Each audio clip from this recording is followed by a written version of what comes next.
Hello and welcome to GTM Got 10 Minutes, brought to you by Samelogic.com, the product research network that enables you to get amazing ideas from anyone and anywhere. This podcast is designed for product teams, product managers, UX designers, engineers, and anyone else who's passionate about building truly great products. And today we have a very special treat for you, for all you avid listeners out there. Joining us is a phenomenal guest who embodies the intersection of design, technology, and strategy. They're a lover of like fast wheels and swing dancing, and most importantly, they're a UX and UI designer from Snap Mobile, and they've been instrumental in creating game-changing SaaS platforms that help athletic directors manage and grow successful programs. So, without further ado, please welcome our guest, Max Blum. Hey, Max, welcome to the show. The crowd goes wild. Hey, Dwayne. Thanks for having me on. Yeah, welcome, man. Thanks for joining us. So like Max, you've had a very interesting career. And pretty much like looking through your LinkedIn, like you can see like like the industries that you've been in. So can you share your journey for us, like from actually like starting out like being if I'm correct, being like a massage therapist to a UX designer at Snap Mobile, and at what point in your career was this career pivot did it happen, and how has that experience kind of shape your work in design? Yeah, I was a massage therapist for 4 years, focusing on orthopedic and sports massage, myofascial release. I dove into it headfirst. I do that with everything that I do. I just dive into the deep end there. But over time, I started to kind of see that as a side quest. So, like, there's a lot of good you can do in body work, and it's really an amazing profession for people who really are all about it. And I was for a while, but what I realized was really what I care about. And looking at my massage career and looking at some other stuff's coming up before that and after that, it's all about taking anything that exists and making it even better. That's what Mm. I love to do. And massage was an arena where I could do that really well. Take somebody who comes in, I've got a headache, great. I do my thing and they don't have a headache anymore. That's better objectively. Like, it's amazing. But I did that for 4 years and it was really rewarding. And then COVID happened. I grew up doing art and thinking that I was going to be really into art and entertainment. And I did a lot of graphic design stuff. I made t-shirts, I made hats, I made all kinds of creative things growing up. And then I went to film school for college and learned so many amazing things there, that have helped me in my design career. And then left Los Angeles and went to Massachusetts, where there's not really much of a film industry unless you're friends with Ben Affleck. And then I started this massage thing, came back to my hometown to start to build a business, got my business license in January of 2020. And for business where you're in a small room with another person, that's not the time to be doing that. I Mm. closed that business. I was also freelancing in film as well, and that whole industry shut down here in the Bay Area, at least. So I had to figure out something I could do remotely from a computer, right? I went online and started taking some classes and doing some things, and it felt like I was just preparing myself just for a job. Like, I'd be fine at it, but it'd just be work. So I took a personality quiz, which I wish I could find this online. I've looked so hard for it and I cannot find it anywhere. But the results of the personality quiz was you should do UX design. I've never heard of UX design. I looked it up. I Googled, like, what is UX design? And I read what it is. I was like, oh my God, this is perfect for me. Yes. Like, thank you. Random personality quiz online that doesn't exist anymore. Or maybe it was a fever dream. I don't know. Yeah, I rolled into boot camp and then did a bunch of stuff. And now here I am. Oh wow! I also you mentioned that you have a background in film as well. That's pretty interesting. What Yeah. part what things in film did you work on? So my dad's in the film industry as well, and he does the electric department. He was a gaffer, which is the head of the electric department on a bunch of stuff. And I worked with him growing up, just as a little kid, as a teenager, like, oh, running around on a diesel generator, like, yay. Um, so I did a lot of that freelance work. So I did that. I went to film school to really expand my knowledge of how the entire process works. So really understanding screenwriting and sound design and directing and Mm. production design and all the different parts of it and all the bureaucracy you have to do with paperwork just to make a film happen. So learning all that stuff was really instrumental. And I think the two main things that I learned from that were how to do effective critiques, Mm. which worth the price of admission right there. and also how to just observe people and see, oh, what you're good at and what you like doing and what you probably be really good at in the whole team that we're building here. You also mentioned that you pretty much translated three acquired products from like their legacy UI to the native design language at Snap. What are some like key lessons that you've taken from that experience, and how have they like either affected or changed your design philosophy? Because that's a pretty like huge Oh, huge. undertaking. Yeah, major. Yeah, I'm super lucky when I joined Snap. It's like a young and rapidly growing business. They're in their Series B, and they acquired a company that had 6 siloed products that were bringing together into one cohesive platform for ADs and districts and group leaders, which is like coaches and things, but it's not just for sports. So it's all kinds of different groups, chess clubs, drama clubs, sports, all of it. So stitching those together, I got to take a step backwards in time really quick just to kind of get to where I'm going with this point, but I promise I'm circling back. When I was working in boot camp for UX design, they encouraged us to join a bunch of groups. I joined a bunch of UX groups, did some things with some of them, but one of the groups that I really vibed with and stuck with was called UX Wizards, based in the South Bay. But during the pandemic, went online and grew to worldwide membership, thousands of people. It's pretty cool. One of the projects there, we wanted to bring our design system, which was like basically a style guide in Adobe XD, which was a file that we just send to people that want to make stuff. Wanted to make it a lot more accessible as the group was growing and more people were creating things. So they opened up a project and said, hey, we're going to build a website. Who wants in? At the time, I was like, yes to everything. You know, Daniel Ricciardo, it starts with yes. But like, I just say yes to everything. So yes, I want to join this. Okay, what do people want to learn? What's the point of doing this for you? Like, there's the group of us that's building this thing. What do you want? And I really had never touched any kind of code before. I did the UX design bootcamp. I was learning about that stuff, and it was instrumental to build a foundation. But I'd never really touched code, so I was like, I want to write this from scratch. I want to learn this, not so I can become a master programmer, which is an entire undertaking, and so much respect to developers and engineers who can do amazing things with computers. But I wanted to be able to understand a little bit about how they think so that I could communicate effectively. Mm. So I coded up some CSS, and I learned like, oh, building a button with text isn't really like creating a sculpture of a rectangle with elevated text and lighting it from all these directions, which I was doing in my previous, made some cool looking buttons as a sticker, but like creating it in CSS, like you put a gradient from bottom left to top right, and that's the gradient. Like that's how it's a different way of thinking coming from computers and coming from physical 3-dimensional reality, right? It's different. Mm. So I learned how to communicate a little bit about CSS. Now bringing that forward to Snap, the important thing of what we're doing is these 6 siloed products were written sometimes in completely different languages that didn't communicate. They had some very cool capabilities, which is what the company acquired, but the way it's written needs to be updated and redone so that all the pieces can communicate with each other and so that they can communicate with our platform as a whole. So this project of reskinning them and basically like buy a house, paint the walls, but then start thinking about, okay, like where do I want the kitchen to be? Where do I want to arrange this? How do I want this to feel? And we're starting to do that work also. But the process of all these moving parts at the same time, the main lesson that I learned from that was how to communicate with developers to try and get what we designed onto the page. And there is that kind of language barrier of like, here's my Figma designs, and they build it, and okay, why is it different? And a major learning from that was like in myself to not come to those like, this is wrong, what's going on? To come to be like, hey, I gave you these blueprints. There must be some limitation that is why you did it differently, because you're a smart person that makes good choices. Why did you make this choice? And usually there is a reason, and we talk through it and find out how to get to a workable solution. So the long story short is that the main thing that I learned is it's really important to communicate with so many different departments. And Jeremy Lee talked about that in one of your podcasts, where he's like, it's all about collaborating with people in different departments. And he's so right about that.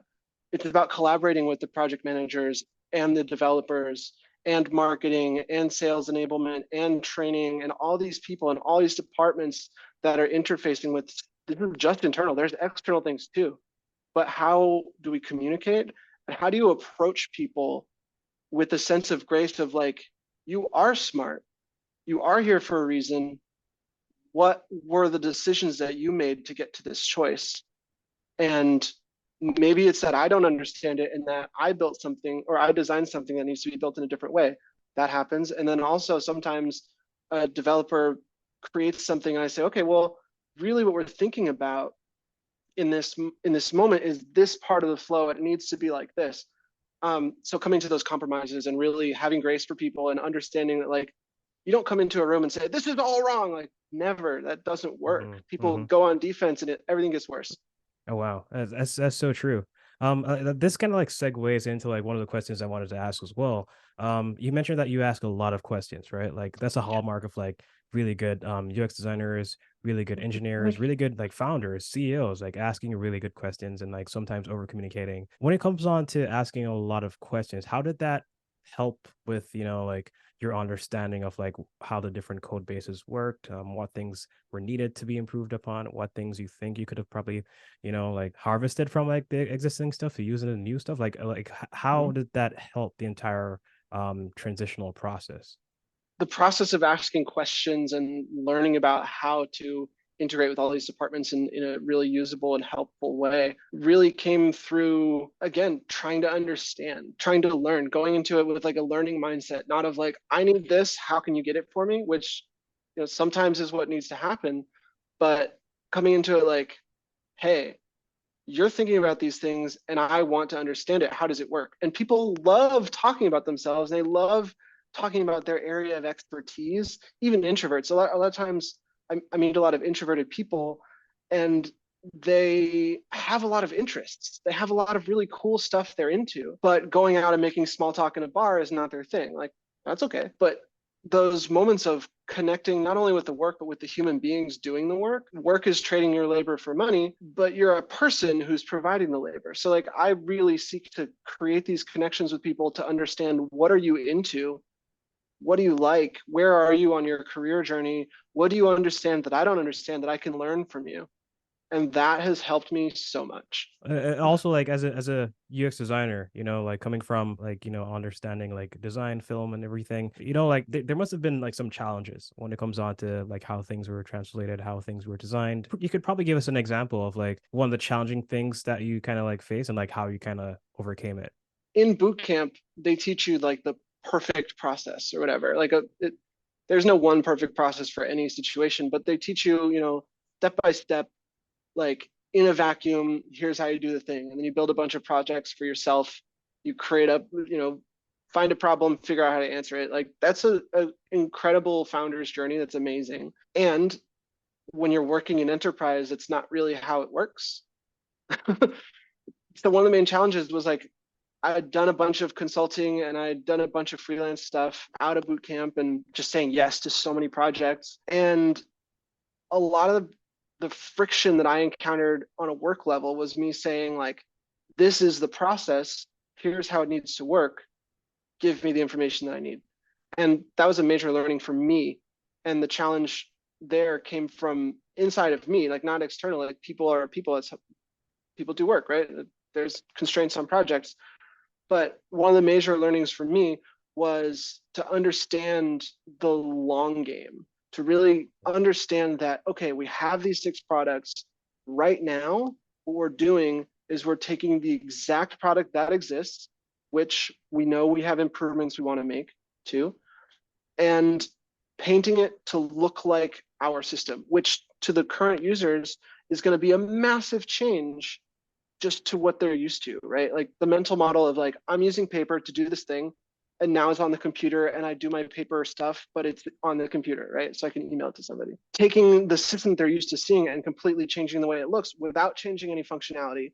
All the buttons are the same, they're in the same place. They just, your square buttons now look like round snap pill buttons, like those kind of level of changes. It was really challenging for me to take a step back and realize we're doing chapter 1 so that we can then do chapter 2, 3, 4, 5, 6, right?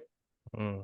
for me, I wanted to get in there and be like, okay, but this could be so much better this way. This could be like this. And I had to like intentionally take a lot of steps back to be like, true, yes. And we're not doing that right this second. The point of this is to do this part of it so that we can get it out there and iterate and test and have it in a way that works with our system and can start to integrate so that we can make those changes in a smart and intelligent way and handle the change management in a smart, intelligent way where, okay, they're used to doing something in a certain way and now it's changed majorly just on the UI. And to then do a complete overhaul of the UX and how things flow and how things fit together would be devastating in certain situations. So the challenge for me was to like, okay, I understand the end goal state of where I want it to be. And also that's not quite true because we're doing a lot of discovery work and like how to build that to what it is we want to create. But knowing that we're going there, the first step is to do this thing, which might not be what I consider perfect. Right. And knowing that and going into that and being okay with that was really challenging for me because I've got a huge perfectionist streak. Like, I don't want to be okay. I don't want to be fine. I don't want to be good. I don't want to be decent. I want to be amazing. I want to be fantastic. I want to be great. I want to be exceptional. Oh wow, you have a very like rich experience with connecting people and design and some business strategy, I guess. And you know, like it's really interesting, like just coming from like a multidisciplinary background, seeing how all these things kind of fuse together, and you know, like help you to make really good products. You know, like how do you think those areas can merge together to help you to create successful products? Yeah, I'm totally going to name drop again. On one of your other podcasts, Katie O'Malley was talking about her tech background, and that really helped her UX, right? And Mhm. knowing all these technical things in this other arena, which was related, really helped to kind of build this understanding in UX so they could create that their, I think she was working on the shipping product, she was with Movement. Mhm, mhm. But that idea of understanding multiple domains, helping yourself help everyone, it's pivotal. It's important. It's really necessary to be good at anything. You know, in film, I mean, depending on what kind of shoot you're on, right? If you like two dudes running around trying to make a thing, everybody's doing everything. And that's kind of the startup mentality. But like on a major motion picture, it's extremely hierarchical.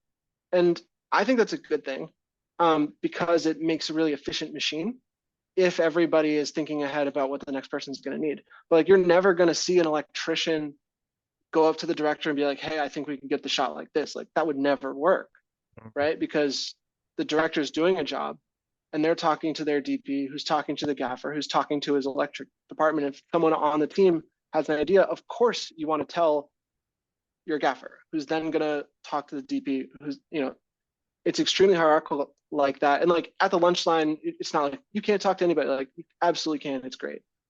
But that hierarchical mindset, for me, if I wanted to get into sound, I would have to like learn about sound and then go do a completely different job, right? But it helps to understand what the sound guy is thinking about. It helps to understand what the cameraman is thinking about. It helps to understand what the actors are thinking about so that I can do my job in a way that enables them to do their job even better. Thinking about how the pieces fit together is so important. So for me, I light it up when I start reading about business strategy. It started with a book that I read about Procter and Gamble, and I can't remember. Oh yeah, Playing to Win.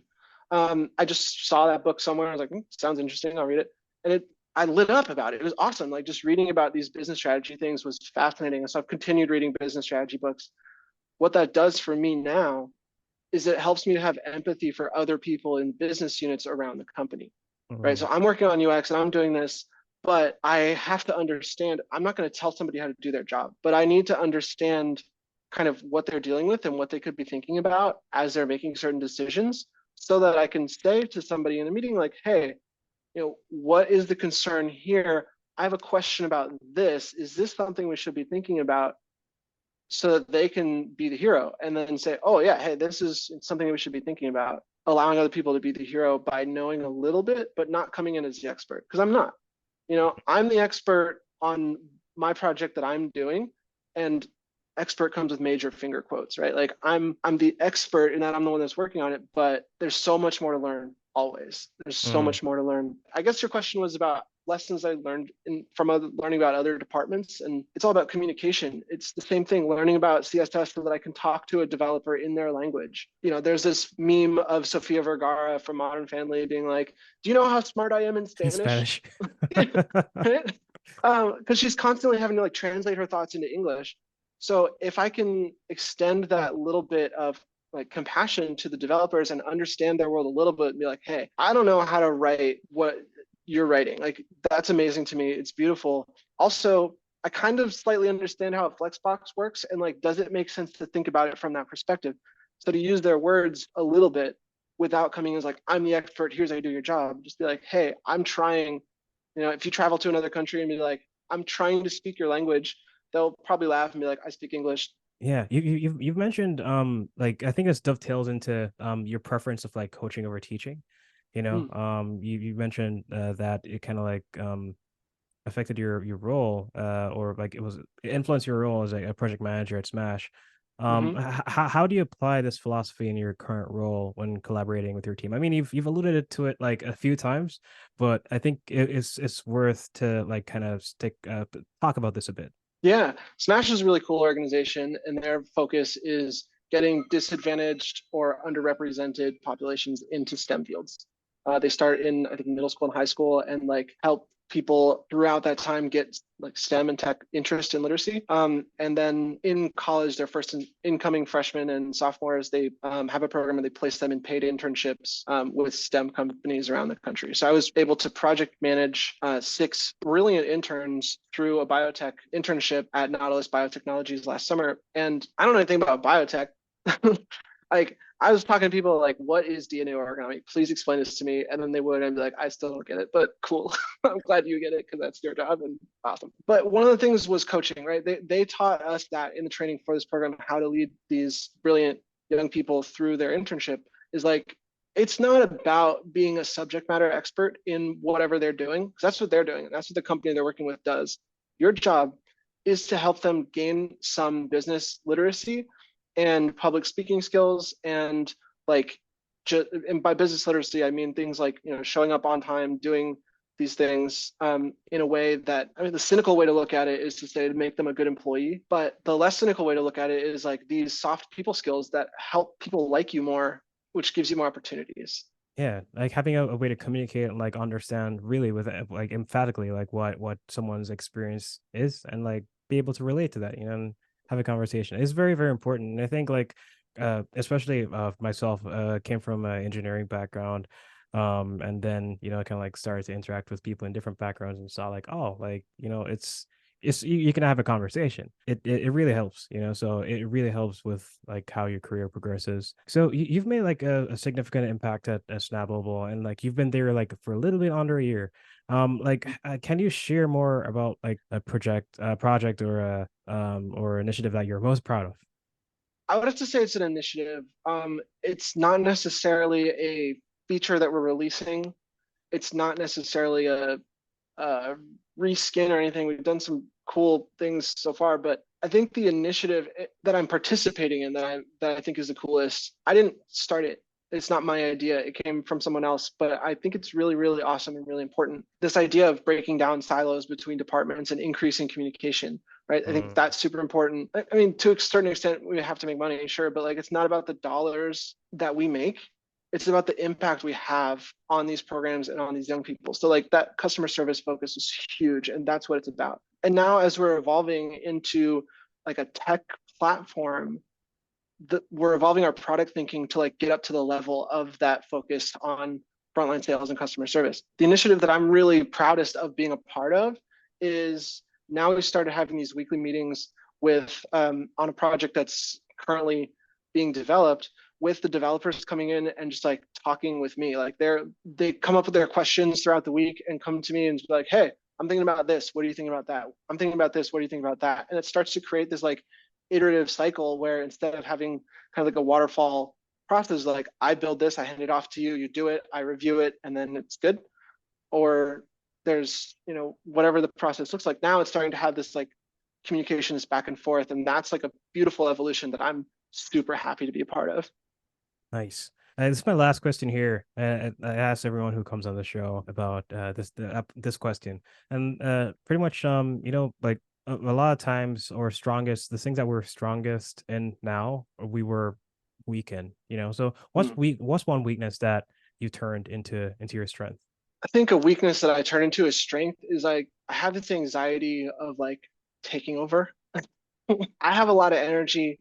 I'm like a cis white man. I have a lot of privilege just for the like based on what I look like and who I am as a person, right? And then on top of that, I had a lot of privileges growing up where my parents loved to read to me and they loved to like nurture that academic side and like school was really easy for me. And so I had a lot of privileges that way. But I was also raised near Berkeley, California, where it's kind of this cultural focus on egalitarianism. Like everybody's important to the same level. And there is hierarchy in society, but that might not be the best way to do things, right? So I kind of like developed this anxiety about taking over because I walk into a room, I'm very loud, I have good ideas, I'm smart, I synthesize information very quickly, and I'm usually right, which sounds so egotistical, but like I'm always looking for ways that I'm wrong because I want to improve. But I had this anxiety about like walking in and taking over things. And it caused me to kind of step back a lot and like limit myself a lot, but also limit the projects I was working on a lot.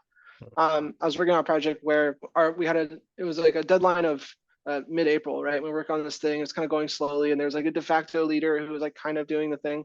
No shade to that person, like they kind of got pushed into leading this project, and were interested in helping out, but you know, didn't have ingrained the skill set to like lead and delegate, which is learnable. But they had to step away from the project for a couple of weeks, and like after a while, it was like pushing back, and like okay, maybe we don't need to release in April. Maybe we can just Mm. release in September, announce it in April. It's fine. Like it's not a big deal. Okay, sure.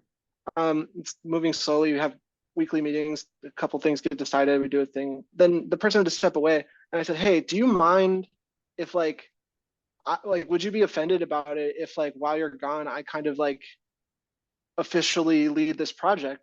And they're like, "Oh my God, please, thank you, do this." Yes. And like I was really worried about that moment. I was really worried about like, hey, this is your project. I think I could lead this better, but that seems really disrespectful of me to say that to somebody, you know? That kind of makes sense.